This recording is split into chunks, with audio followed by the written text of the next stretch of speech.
ব্যাংককে ডক্টর মোহাম্মদ ইউনূস ও নরেন্দ্র মোদীর বৈঠকে মোদীকে কি নার্ভাস লাগছিল? ডক্টর ইউনূসের অপেক্ষায় বৈঠকখানায় বসেছিলেন মোদী, সাথে তার উচ্চ পর্যায়ের ডেলিগেটস। এমন অবস্থায় বৈঠকস্থলে নোবেলজয়ী ডক্টর ইউনূস প্রবেশ করতেই দাঁড়িয়ে তাকে অভ্যর্থনা জানান মোদী। এরপর সেই বৈঠকে এতদিনের নতজানু পররাষ্ট্র নীতি থেকে বের হয়ে এসে ভারতের চোখে চোখ রেখে শেখ হাসিনাকে ফেরত চাইলেন, সীমান্ত হত্যা বন্ধ করতে বললেন, তিস্তার ন্যায্য হিস্সা চাইলেন। একই সাথে ভারতে বসে বাংলাদেশকে অস্থিতিশীল করার অপচেষ্টা থামানোর কথা বললেন প্রধান উপদেষ্টা।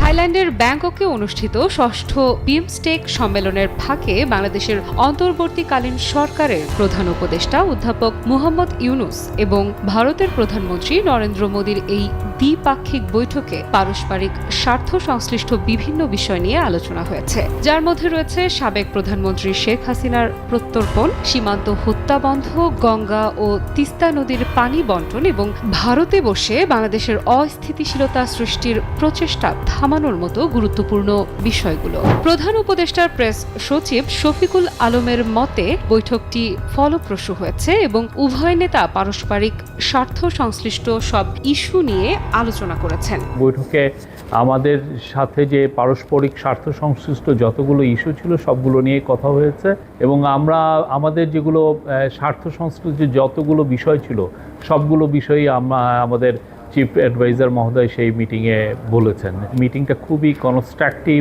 প্রোডাক্টিভ এবং ফ্রুটফুল হয়েছে।